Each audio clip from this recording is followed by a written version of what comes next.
بسم اللہ الرحمن الرحیم۔ تفسیر عثمانی سورۃ القاف۔ قاف والقرآن المجید، قاف قسم ہے اس قرآن بڑے شان والے کی۔ بل عجبوا ان جاءهم منذر منهم فقال الكافرون هذا شيء عجیب، بلکہ ان کو تعجب ہوا کہ آیا ان کے پاس ڈر سنانے والا انہی میں کا، تو کہنے لگے منکر یہ تعجب کی چیز ہے۔ اذا متنا وكنا ترابا ذلك رجع بعید، کیا جب ہم مر چکے اور ہو جائیں مٹی یہ پھر آنا بہت دور ہے۔ نمبر 1، قد علمنا ما تنقص الارض منهم، ہم کو معلوم ہے جتنی گھٹاتی ہے زمین ان میں سے۔ نمبر 2، وعندنا کتاب حفیظ، اور ہمارے پاس کتاب ہے جس میں سب کچھ محفوظ ہے۔ نمبر 3، بل کذبوا بالحق لما جاءهم فهم في امر مریج، کوئی نہیں پر جٹلاتے ہیں سچے دین کو جب ان تک پہنچا سو وہ پڑھ رہے ہیں الجھی ہوئی بات میں۔ نمبر 4، افلم ينظروا الى السماء فوقهم كيف بنيناها وزيناها وما لها من فروج، کیا نہیں دیکھتے آسمان کو اپنے اوپر کیسا ہم نے اس کو بنایا اور رونق دی اور اس میں نہیں کوئی سوراخ۔ نمبر 5، والارض مددناها والقينا فيها، اور زمین کو پھیلایا اور ڈالے اس میں۔ تفسیر نمبر 1، قرآن مجید کی بزرگی و عظمت اور انکار کا تعجب، یعنی قرآن کی بزرگی اور عظمت شان کا کیا کہنا جس نے آ کر سب کتابوں کو منسوخ کر دیا اور اپنی اجازی قوت اور لامحدود اسرار و معارف سے دنیا کو محو حیرت بنا دیا۔ یہی بزرگی والا قرآن بذات خود شاہد ہے کہ اس کے اندر کوئی نقص و عیب نہیں، کہیں انگلی رکھنے کی جگہ ہے، لیکن منکرین پھر بھی اس کو قبول نہیں کرتے، اس لیے نہیں کہ ان کے پاس اس کے خلاف کوئی حجت و برہان ہے، بلکہ محض اپنے جہل و حماقت سے اس پر تعجب کرتے ہیں کہ انہی کے خاندان و نسل کا ایک آدمی ان کی طرف رسول ہو کر آیا اور بڑا بن کر سب کو نصیحتیں کرنے لگا، اور بات بھی ایسی عجیب کہی جسے کوئی باور نہ کر سکے۔ بھلا جب ہم مر کر مٹی ہو گئے کیا پھر زندگی کی طرف واپس کیے جائیں گے؟ یہ واپسی تو عقل سے بہت دور اور امکان و عادت سے بالکل بعید ہے۔ نمبر 2، بدن کے تمام اجزاء اللہ کے علم میں ہے، یعنی ساری مٹی نہیں ہو جاتی، جان سلامت رہتی ہے اور بدن کے اجزاء تحلیل ہو کر جہاں کہیں منتشر ہو گئے ہیں وہ سب اللہ کے علم میں ہے۔ اس کو قدرت ہے کہ ہر جگہ سے اجزاء اصلیہ کو جمع کر کے ڈھانچے کو کھڑا کر دے اور دوبارہ اس میں جان ڈال دے۔ نمبر 3، لوح محفوظ، یعنی یہ نہیں کہ آج سے معلوم ہے کہ بلکہ ہمارا علم قدیم ہے، حتیٰ کہ ان میں قبل وقوع ہی سب اشیاء کے سب حالات ایک کتاب میں جو لوح محفوظ کہلاتی ہے لکھ دیے تھے، اور اب تک ہمارے پاس وہ تمام موجود چلی آتی ہے۔ پس اگر علم قدیم کسی کی سمجھ میں نہ آئے تو یوں ہی سمجھ لے کہ وہ دفتر جس میں سب کچھ لکھا ہے حق تعالیٰ کے سامنے حاضر ہے، یا اس کو پہلے جملہ کی تاکید سمجھو، کیونکہ جو چیز کسی کے علم میں ہو اور قلم بند بھی کر لی جائے وہ لوگوں کے نزدیک بہت زیادہ مؤکد سمجھی جاتی ہے۔ اسی طرح یہاں مخاطبین کے محسوسات کے اعتبار سے متنبع کر دیا کہ ہر چیز خدا کے علم میں ہے اور اس کے ہاں لکھی ہوئی ہے جس میں ذرا کمی بیشی نہیں ہو سکتی۔ نمبر 4، یعنی صرف تعجب نہیں بلکہ کھلی ہوئی تکذیب ہے۔ حضرت صلی اللہ علیہ وسلم کی نبوت قرآن اور بعثت بعد الموت ہر چیز کو جھٹلاتے ہیں اور عجب الجھی ہوئی باتیں کرتے ہیں۔ بے شک جو شخص سچی باتوں کو جھٹلاتا ہے اسی طرح شک و اضطراب اور تردد و تحیر کی الجھنوں میں پڑ جایا کرتا ہے۔ نمبر 5، آسمان کی مضبوطی اور زینت، یعنی آسمان کو دیکھ لو، نہ بظاہر کوئی کھمبا نظر آتا ہے نہ ستون، اتنا بڑا عظیم الشان جسم کیسا مضبوط و مستحکم کھڑا ہے، اور رات کو جب اس پر ستاروں کے قندیل اور جھاڑ و فانوس روشن ہوتے ہیں تو کس قدر پر رونق اور خوبصورت نظر آتا ہے۔ پھر لطف یہ ہے کہ ہزاروں لاکھوں برس گزر گئے، نہ اس چھت میں کہیں سوراخ ہوا، نہ کوئی کنگرہ گرا، نہ پلاسٹر ٹوٹا، نہ رنگ خراب ہوا۔ آخر کون سا ہاتھ ہے جس نے یہ مخلوق بنائی اور بنا کر اس کی ایسی حفاظت کی؟ رواسی وانبتنا فیہا من کل زوج بہیج، بوجھ یعنی پہاڑ، اور اگئی اس میں ہر قسم کی رونق کی چیز، سجھانے کو اور یاد دلانے کو، وذکریٰ لکل عبد تبصرۃ وذکریٰ لکل عبد منیب، سجھانے کو اور یاد دلانے کو اس بندہ کے لیے جو رجوع کرے۔ نمبر 1، ونزلنا من السماء ماء مبارکا فانبتنا به جنات وحب الحصید، اور اتارا ہم نے آسمان سے پانی برکت کا، پھر اگائے ہم نے اس سے باغ اور اناج جس کا کھیت کاٹا جاتا ہے۔ نمبر 2، والنخل باسقات لها طلع نضید، اور کھجوریں لمبی ان کا خوشہ ہے تہ بتہ۔ نمبر 3، رزقا للعباد وحینا به بلدة میتا كذلك الخروج، روزی دینے کو بندوں کے اور زندہ کیا ہم نے اس سے ایک مردہ دیس کو، یوں ہی ہوگا نکل کھڑے ہونا یعنی قبر سے۔ نمبر 4، کذبت قبلہم قوم نوح واصحاب الرس وثمود، جھٹلا چکے ہیں ان سے پہلے نوح کی قوم اور کنویں والے اور سمود، وعاد وفرعون واخوان لوط، اور عاد اور فرعون اور لوط کے بھائی، واصحاب الایکۃ وقوم تبع، اور بن کے رہنے والے اور تبع کی قوم۔ نمبر 5، کل کذب الرسل فحق وعید، ان سب نے جھٹلایا رسولوں کو پر یعنی پھر ٹھیک پڑا میرا ڈرانا۔ نمبر 6، افعجینا بالخلق الاول، اب کیا ہم تھک گئے پہلی بار بنا کر، بل ہم فی لبس من خلق، کوئی نہیں ان کو دھوکہ ہے ایک نئے۔ تفسیر نمبر 1، زمین اور اس کی نعمتوں میں غور کرو، یعنی جو آدمی خدا کی طرف رجوع ہو، محض انہی محسوسات کے دائرہ میں الجھ کر نہ رہ جائے، اس کے لیے آسمان و زمین کی تخلیق و تنظیم میں دانائی و بینائی کے کتنے سامان ہیں، جس میں ادنا غور کرنے سے صحیح حقیقت تک پہنچ سکتا ہے اور بھولے ہوئے سبق اس کو یاد آ سکتے ہیں۔ پھر خدا جانے ایسی روشن نشانیوں کی موجودگی میں بھی یہ لوگ کیوں کر حق کو جھٹلانے کی جرت کرتے ہیں۔ نمبر 2، اناج وہ ہے جس کے ساتھ اس کا کھیت بھی کٹ جائے اور باغ پھل ٹوٹ کر قائم رہتا ہے۔ نمبر 3، یعنی بڑی کثرت و افراد سے جن کا خوشہ دیکھنے میں بھی بھلا معلوم ہوتا ہے۔ نمبر 4، یعنی بارش برسا کر مردہ زمین کو زندہ کر دیا، اسی طرح قیامت کے دن مردے زندہ کر دیے جائیں گے۔ نمبر 5، ان اقوام کے قصے سورہ حجر، فرقان، دخان میں گزر چکے۔ نمبر 6، یعنی تکذیب انبیاء پر جس انجام سے ڈرایا گیا تھا وہی سامنے آ کر رہا۔ جدید ان بنانے میں نمبر 1، وَلَقَدْ خَلَقْنَا الْإِنسَانَ وَنَعْلَمُ مَا تُوَسْوِسُ بِهِ نَفْسُهُ، البتہ ہم نے بنایا انسان کو اور ہم جانتے ہیں جو باتیں آتی رہتی ہیں اس کے جی میں۔ نمبر 2، وَنَحْنُ أَقْرَبُ إِلَيْهِ مِنْ حَبْلِ الْوَرِيدِ، اور ہم اس سے نزدیک ہیں دھڑکتی رگ یعنی رگ جان سے زیادہ۔ نمبر 3، إِذْ يَتَلَقَّى الْمُتَلَقِّيَانِ عَنِ الْيَمِينِ وَعَنِ الشِّمَالِ قَعِيدٌ، جب لیتے جاتے ہیں دو لینے والے داہنے بیٹھا اور بائیں بیٹھا۔ نمبر 4، ما يلفظ من قول الا لديه رقیب عتید، نہیں بولتا کچھ بات جو نہیں ہوتا اس کے پاس ایک راہ دیکھنے والا تیار یعنی نگہبان۔ نمبر 5، وجاء سکرۃ الموت بالحق، اور وہ آئی بے ہوشی موت کی تحقیق۔ نمبر 6، ذلک ما كنت منه تحید، یہ وہ ہے جس سے تو ٹلتا رہتا تھا۔ نمبر 7، ونفخ في الصور ذلك يوم الوعید، اور پھونکا گیا سور، یہ ہے دن ڈرانے کا۔ نمبر 8، وجاءت كل نفس معها سائق وشهید، اور آیا ہر ایک کے جی اس کے ساتھ ہے ایک ہانکنے والا اور ایک احوال بتلانے والا۔ نمبر 9، لقد كنت في غفلة من هذا فكشفنا عنك غطاءك فبصرك اليوم حديد، تو بے خبر رہا اس دن سے، اب کھول دی ہم نے تجھ پر سے تیری اندھیری، سو تیری نگاہ آج تیز ہے۔ نمبر 10، وقال، اور بولا فرشتہ۔ تفسیر نمبر 1، دوبارہ زندہ کرنا کوئی مشکل نہیں، یعنی دوبارہ نئے سرے سے پیدا کرنے میں انہیں فضول دھوکا لگ رہا ہے۔ جس نے پہلی بار پیدا کیا دوسری مرتبہ پیدا کرنا کیا مشکل ہے؟ کیا یہ گمان کرتے ہو کہ معاذ اللہ وہ پہلی دفعہ دنیا کو بنا کر تھک گیا ہوگا؟ اس قادر مطلق کی نسبت ایسے توہمات قائم کرنا سخت جہالت اور گستاخی ہے۔ نمبر 2، اللہ کو دل کے وسوسوں کا بھی علم ہے، یعنی اس کے ہر قول و فعل سے ہم خبردار ہیں، حتیٰ کہ جو وساوس و خطرات اس کے دل میں گزرتے ہیں ان کا بھی ہم کو علم ہے۔ الا یعلم من خلق وهو اللطیف الخبیر۔ نمبر 3، اللہ شہرک سے بھی قریب ہے۔ گردن کی رگ مراد ہے جسے شہرک کہتے ہیں، جس کے کٹنے سے انسان مر جاتا ہے۔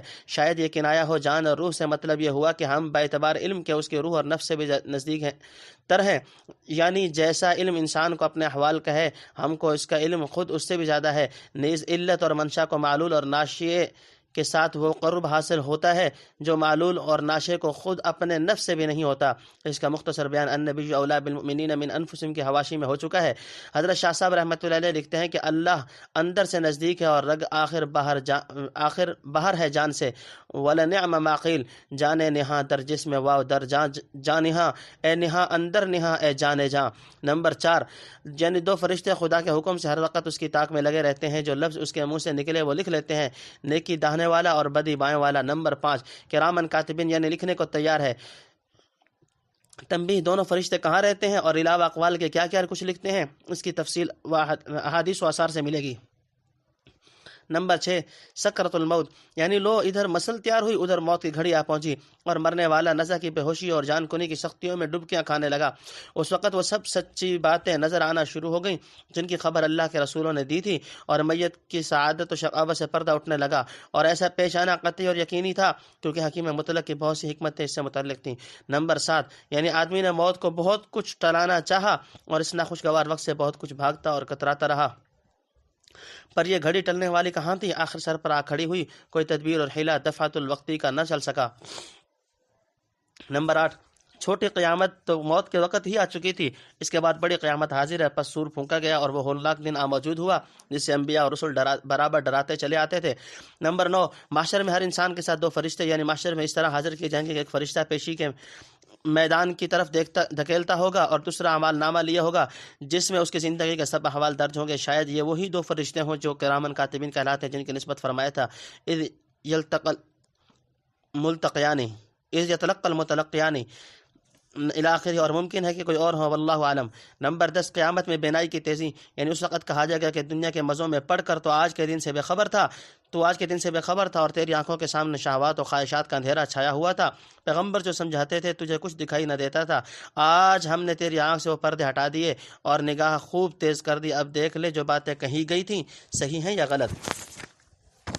قرین ہو ہذا ما لدی عتید، اس کے ساتھ والا یہ ہے جو میرے پاس تھا حاضر۔ نمبر 1 القیا فی جہنم کل کفار عنید، ڈال دو تم دونوں دوزخ میں ہر ناشکر مخالف کو، مناع للخیر معتد مریب، نیکی سے روکنے والا، حد سے بڑھنے والا، شبہ ڈالنے والا۔ نمبر 2 الذی جعل مع اللہ الہا آخر فالقیاہ فی العذاب الشدید، جس نے ٹھہرایا اللہ کے ساتھ اور کو پوجنا سو ڈال دو اس کو سخت عذاب میں۔ نمبر 3 قال قرینہ ربنا ما اطغیتہ ولکن کان فی ضلال بعید، بولا شیطان اس کا ساتھی، اے رب ہمارے میں نے اس کو شرارت میں نہیں ڈالا پر یہ تھا راہ کو بھولا، دور پڑا ہوا۔ نمبر 4 قال لا تختصموا لدی وقد قدمت الیکم بالوعید، فرمایا جھگڑا نہ کرو میرے پاس اور میں پہلے ہی ڈرا چکا تھا تم کو عذاب سے۔ نمبر 5 ما یبدل القول لدی وما انا بظلام للعبید، بدلتی نہیں بات میرے پاس اور میں ظلم نہیں کرتا بندوں پر۔ نمبر 6 یوم نقول لجہنم هل امتلأت وتقول هل من مزید، جس دن ہم کہیں دوزخ کو تو بھر بھی چکی اور وہ بولے کچھ اور بھی ہے۔ نمبر 7 وَأُزْلِفَتِ الْجَنَّةُ لِلْمُتَّقِينَ غَيْرَ بَعِيدٍ، اور نزدیک لے جائے بہشت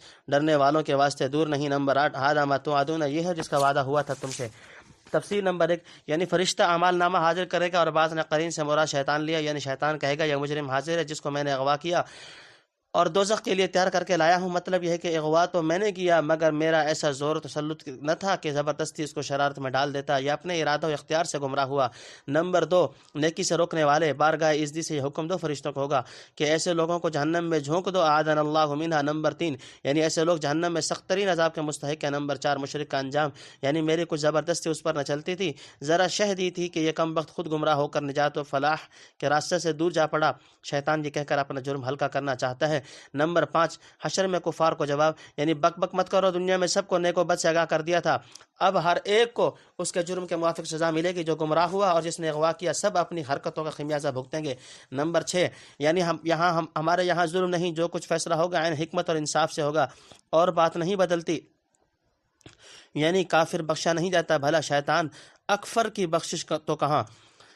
نمبر 7 جہنم کے وسعت اور پھیلاؤ، یعنی دوزخ کا پھیلاؤ اس قدر لوگوں سے نہ بھرے گا اور شدت غیظ سے اور زیادہ کافروں اور نافرمانوں کو طلب کرے گی۔ نمبر 8 جنت متقین کے نزدیک ہے، یعنی جنت ان سے دور نہ ہوگی، بہت قریب سے اس کی تر و تازگی اور بنو سنگھار دیکھیں گے۔ لکل اواب حفیظ، ہر ایک رجوع رہنے والے یاد رکھنے والے کے واسطے، من خشی الرحمن بالغیب وجاء بقلب منیب، جو ڈرا رحمان سے بن دیکھے اور جو لایا دل رجوع ہونے والا۔ ادخلوها بسلام، چلے جاؤ اس میں سلامت۔ نمبر 1 ذالک یوم الخلود، یہ دن ہے ہمیشہ رہنے کا۔ نمبر 2 لہم ما یشاؤون فیہا ولدینا مزید، ان کے واسطے ہے وہاں جو وہ چاہیں اور ہمارے پاس ہے کچھ زیادہ بھی۔ نمبر 3 وکم اہلکنا قبلہم من قرن هم اشد منہم بطشا فنقبوا فی البلاد هل من محیص، اور کتنی تباہ کر چکے ہم ان سے پہلے جماعتیں کہ ان کی قوت زبردست تھی ان سے، پھر لگے کوریدنے شہروں میں، کہیں ہے بھاگ جانے کو ٹھکانہ۔ نمبر 4 ان فی ذلک لذکری لمن کان له قلب او القى السمع وهو شہید، اس میں سوچنے کی جگہ سے اس کو جس کے اندر دل ہے یا لگائے کان دل لگا کر۔ نمبر 5 ولقد خلقنا السماوات والارض وما بینهما فی 6 ایام، اور ہم نے بنایا آسمان اور زمین اور جو کچھ ان کے بیچ میں ہے 6 دن میں۔ نمبر 6 وما مسنا من لغوب، اور ہم کو نہ ہوا کچھ تکان۔ نمبر 7 فاصبر علی ما یقولون وسبح بحمدہ، سو تو سہتا رہ جو کچھ وہ کہتے ہیں اور پاکی بولتا رہ خوبیاں۔ تفسیر نمبر 1 انابت اور خشیت کے بدلے جنت، یعنی جنہوں نے دنیا میں خدا کو یاد رکھا اور گناہوں سے محفوظ ہو کر اس کی طرف رجوع ہوئے اور بے دیکھے اس کے قہر و جلال سے ڈرے اور ایک پاک و صاف رجوع ہونے والا دل لے کر حاضر ہوئے۔ اس جنت کا وعدہ ایسے لوگوں سے کیا گیا تھا، وقت آ گیا ہے کہ سلامتی و عافیت کے ساتھ اس میں داخل ہوں، فرشتے ان کو سلام کریں اور ان کے پروردگار کو سلام پہنچائیں۔ نمبر 2 حضرت شاہ صاحب رحمۃ اللہ لکھتے ہیں کہ اس دن جس کو جو کچھ ملا سو ہمیشہ کے لیے ہے، اس سے پہلے ایک بات پر ٹھہراؤ نہ تھا۔ نمبر 3 جنت میں ہر خواہش پوری ہوگی، یعنی جو چاہیں گے وہ ملے گا، اس کے علاوہ وہ نعمتیں ملیں گی جو ان کے خیال میں بھی نہیں، مثلا دیدار الہی کی لذت بے قیاس اور ممکن ہے۔ ولدینا مزید، ان سے یہ غرض ہو کہ ہمارے پاس بہت ہے، جتنی کتنا ہی مانگے سب دیا جائے گا، اللہ کے ہاں اتنا دینے پر کوئی کمی نہیں آتی، نہ اس کے لیے کوئی رکاوٹ ہے، پس اتنی ہے بے حساب و بے شمار عطایا کو مستبعد نہ سمجھو، واللہ سبحانہ و تعالی عالم۔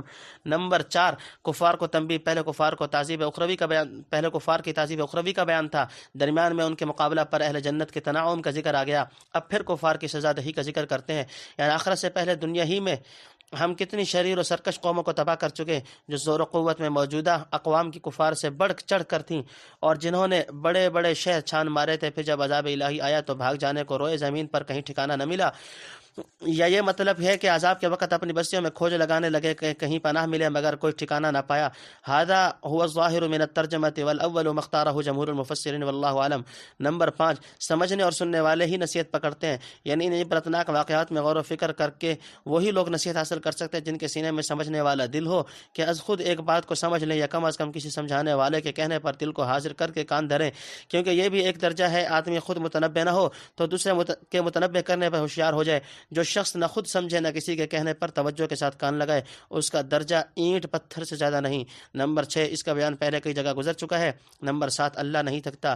جب پہلی مرتبہ بنانے سے نہیں تھکے تو دوسری مرتبہ کیوں تھکیں گے؟ اور تباہ و برباد کر دینا تو بنانے سے کہیں آسان ہے. ربک، اپنے رب کی. نمبر 1، قبل طلوع الشمس و قبل الغروب، پہلے سورج کے نکلنے سے اور پہلے ڈوبنے سے. ومن اللیل فسبحوا ادبار السجود، اور کچھ رات میں بول اس کی پاکی. نمبر 2، اور پیچھے سجدہ کے. نمبر 3، واستمع یوم ینادی المنادی من مکان قریب، اور کان رکھ جس دن پکارنے والا نزدیکی جگہ سے. نمبر 4، یوم یسمعون الصیحۃ بالحق ذلک یوم الخروج، جس دن سنیں گے چنگھاڑ محقق، وہ ہے دن نکل پڑنے کا. نمبر 5، انا نحن نحیی و نمیت و الینا المصیر، ہم ہیں جلاتے اور مارتے اور ہم تک ہے سب کو پہنچنا. نمبر 6، یوم تشقق الارض عنہم سراعا ذلک حشر علینا یسیر، جس دن زمین پھٹ کر نکل پڑے وہ سب دوڑتے ہوئے، یہ اکٹھا کرنا ہم کو آسان ہے. نمبر 7، نحن اعلم بما یقولون وما انت علیہم بجبار، ہم خوب جانتے ہیں جو کچھ وہ کہتے ہیں اور تو نہیں ہے ان پر زور کرنے والا.